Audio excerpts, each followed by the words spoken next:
എന്നോട് ഇവിടെ അടുത്ത് തറാവി 8 നിസ്കരിക്കുന്ന ഒരാൾ വന്നുകൊണ്ട് ചോദിച്ചു, അല്ലെങ്കിലും വല്ലാ നീലത്തിൽ നിന്ന് എന്നെ വിളിപ്പോർക്ക് വൈകൂടാ ഉത്തീരം നൽകും ഞാൻ എന്നവർന്നൊക്കെ കുറച്ച് ഓവറല്ലേ എന്ന് വെച്ചിട്ടുണ്ട്, ഒരു അഹങ്കാരമില്ലെന്ന് വെച്ച്.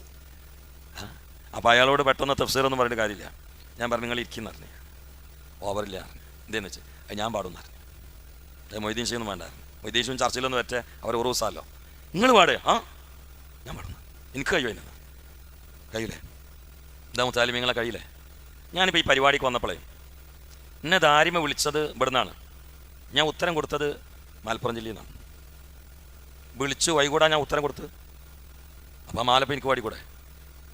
എല്ലാവർക്കും വേടാ, നിങ്ങളൊന്ന് പാടിയോ കാണി.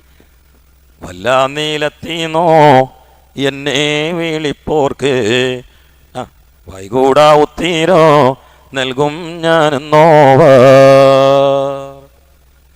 നിങ്ങളടുത്ത് മൊബൈലാണ്, എൻ്റെ അടുത്ത് മൊബൈലാണ്, നിങ്ങളുള്ളടത്ത് റേഞ്ച് വേണം, ഞാനുള്ളടത്ത് റേഞ്ച് വേണം. എന്നാൽ പാടാൻ പറ്റണല്ലോ ഇപ്പോൾ ഈ മാല അല്ല അല്ലേ? എന്താ നിങ്ങൾ ഉറപ്പായിട്ടില്ലേ? എന്താ യുക്തി, എന്താ തെളിവ്? ഇത് കഴിഞ്ഞ വീഡിയോയിൽ ഇയാളെ പ്രസംഗം തന്നെ നമ്മൾ ഇട്ടല്ലോ. എന്ത് കുപ്പിയകത്തുള്ള വസ്തുവിനെ പോലെ കാണുമ്പോൾ ഞാൻ നിങ്ങളെ കൽഭാഗമെന്നോവർ. അതിന് തെളിവാരാ? നെടുമ്പാശ്ശേരി എയർപോർട്ടിലെ കൃഷ്ണൻകുട്ടി ഔലിയ ഇയാളെ ബാഗ് സ്കാൻ ചെയ്തപ്പോൾ ഇന്ന് ബ്ലേഡിന്റെ പൊട്ട് കിട്ടി. അപ്പൊ മറഞ്ഞ കാര്യം കൃഷ്ണൻകുട്ടി അറിഞ്ഞില്ലേ? അപ്പൊ മൊയ്തീൻ ഷേഖും അറിയും. ഇതാണ് പല തെളിവ്, അല്ലാതെ ഖുർആൻ ഹദീസൊന്നല്ല. ഇപ്പൊ വേറെ തെളിവ്, വല്ല നീലത്തീന്നും എന്നെ വിളിപ്പോർക്ക് വായിക്കൂടാ ഉത്തീരം നൽകും ഞാൻ എന്നോവർ. ഇതൊക്കെ കുറച്ച് ഓവറല്ലേ എന്നൊരു സലഫി ചോദിച്ചത്രേ. തറാവി 8 നിസ്കരിക്കുന്ന ആള് ചോദിച്ചപ്പോ തെളിവ് ഇത് ഞാനും പാടുമല്ലോ, എന്നെ കൊണ്ടും വയ്ക്കുമല്ലോ. എങ്ങനെയാണ്? ഇന്നെ ഇവിടുന്ന് പരിപാടി കുറിച്ച് ഞാൻ മലപ്പുറത്തല്ലേ, ഒറ്റ വിളിക്ക് ഞാൻ ഉത്തരം ചെയ്തില്ലേ?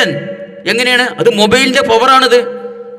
അപ്പൊ ഈ മൊബൈലിൽ ഉത്തരം കിട്ടുന്നതും അതുപോലെയാണോ നിങ്ങളെ ഈ ഔലിയാക്കള് വല്ല നീലത്തിന്നും എന്നെ വിളിപ്പോർക്ക് ബായിക്കൂടാ ഉത്തരം നൽകും ഞാൻ എന്നോവർ എന്ന് പറഞ്ഞത്?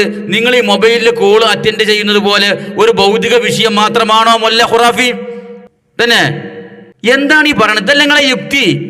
അങ്ങനെയാണെങ്കിൽ ഇവിടുത്തെ വേലായുധനും ഇവിടുത്തെ വാസുദേവനും ഇവിടുത്തെ ജോസഫും ജോർജും കുട്ടിശങ്കരനും എല്ലാവരും ഔലിയാക്കളാണല്ലോ, എല്ലാവരുടെ കയ്യിലുണ്ട് മൊബൈല്. ഈ മൊബൈൽ പറഞ്ഞ സാധനം വർക്ക് ചെയ്യണമെങ്കിൽ 3-4 ഘടകങ്ങൾ വേണം. ഒന്ന്, അതിന് ചാർജ് വേണം.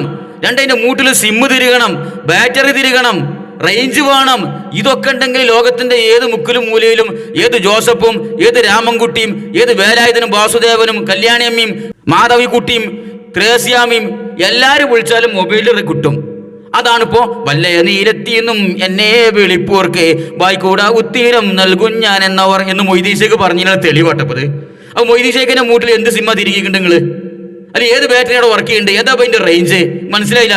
ഇത് രണ്ടും ഒരുപോലെയാണെങ്കിൽ, ഇതിന്റെ തെളിവ് ഒരുപോലെയാണെങ്കിൽ പിന്നെ എന്ത് കറാമത്താണുള്ളത്?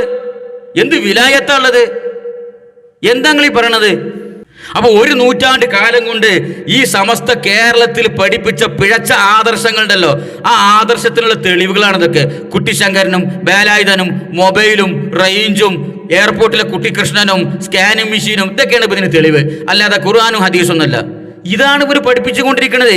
ഇങ്ങനെ പൊട്ടൻ യുക്തി കൊണ്ടും പൊട്ട ബുദ്ധി കൊണ്ടും ദീനിനെ വിശകലനം ചെയ്യുക. ഇത് കേൾക്കുന്ന ഒരു കൗമ് നിങ്ങൾ ഈ പറഞ്ഞ മാതിരി ഖബർ വിശാലാകാൻ തോർക്കല്ലേ ഉസ്താദേ, മൂടൽ ഇടിഞ്ഞാടും എന്നൊക്കെ പറഞ്ഞിട്ട് എന്ത് അത്ഭുതമുള്ളത്?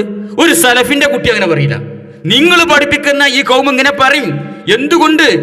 നിങ്ങൾ 1 നൂറ്റാണ്ട് കാലം കൊണ്ട് ഇവിടെ പഠിപ്പിച്ചു കൊണ്ടിരിക്കുന്നത് ഈ വക അബദ്ധജടിലമായ വിശ്വാസങ്ങളും യുക്തിചിന്തകളുമാണ്. ഇത് കേൾക്കുന്ന ഒരു കൗമല്ലേ, അവരങ്ങനെ തന്നെ ചിന്തിക്കുള്ളൂ അല്ലേ? ഇതാണ് സമസ്ത ഇവിടെ പഠിപ്പിച്ചുകൊണ്ടിരിക്കുന്ന ആദർശങ്ങൾ. സമസ്ത വളർത്തിയെടുത്ത ഒരു സമുദായം കഴിഞ്ഞിട്ടില്ല. വരട്ടെ. ഒരു യാത്രക്കടയിൽ ഒരു പള്ളിയിൽ കയറിയപ്പോൾ നിങ്ങളോട് പറയണം പറ്റൂ, ഇത് ലൈവായി പോണ്ടില്ലേ? അയാൾ കേട്ട ഞാൻ പേര് പറഞ്ഞില്ലല്ലോ. എന്റെ അടുത്തൊരു ചെങ്ങായി നിസ്കരിക്കാട്ടോ. അപ്പൊ സുജൂദിലാണ് ഇയാൾക്ക് റിങ് വന്നത്. അപ്പൊ അയാള് ആരും അറിയാതെ മൊബൈൽ എടുത്തിട്ട് പറയാ, ഞാൻ ഇപ്പൊ നിസ്കരിക്കാണ് ജി, പിന്നെ വിളിക്കുക. നിസ്കാരത്തിനിടയിൽ തീർത്തിട്ട് ഞാൻ ഇപ്പൊ നിസ്കരിക്കുകയാണ് ജി, പിന്നെ വിളിക്കുക. എന്താ കഥ? നിസ്കരിച്ചുകൊണ്ടിരിക്കുമ്പോഴേ സുജൂദ് കിടന്നിട്ട് മൊബൈൽ ഇങ്ങനെ റിങ് ചെയ്തപ്പോൾ മുമ്പ് മൊബൈൽ അറ്റൻഡ് ചെയ്തിട്ട് ഞാൻ ഇപ്പൊ നിസ്കരിച്ചുകൊണ്ടിരിക്കുകയാണ് പിന്നെ വിളിക്കേ, അല്ലെങ്കിൽ നിസ്കാരം കഴിഞ്ഞിട്ട് ഞാൻ തിരിച്ചു വിളിച്ചോളാം. കാരണം നിസ്കാരം ഭാഗത്തിലാക്കാൻ പാടില്ല, നിസ്കാരത്തിന്റെ ഇടയിൽ കൂടി മൊബൈൽ സംസാരിക്കാൻ പാടില്ലല്ലോ. ഇതാരായിരിക്കും? സലഫിയാണോ? അല്ല, ഇവരെ സമസ്തക്കാരിപ്പെട്ട ആൾക്കാര്. ഇത്രയാണ് പോലെ ക്വാളിറ്റി മനസ്സിലാക്കണം. പോലെ വളർത്തിയെടുത്ത ഒരു കൗമിന്റെ അവസ്ഥയാണിത്. നേരത്തെ മംഗലാപുരത്തെ മുസ്ലിമിനെ കുറ്റം പറഞ്ഞല്ലോ, അവിടെ സമസ്ത ഇല്ലാത്തതുകൊണ്ട് കിബില തിരിയില്ലാന്ന്. അതിനെക്കാട്ടും വലിയ ഡേഞ്ചർ അല്ലത്. ഇവിടെ സമസ്ത തേരാപാരം നടന്നിട്ട് രാവും പകലും 1 നൂറ്റാണ്ട് കാലം പ്രവർത്തിച്ചിട്ട് ഉണ്ടാക്കിയെടുത്തൊരു കൗമാണ് ഇപ്പത്. മനസ്സിലായോ?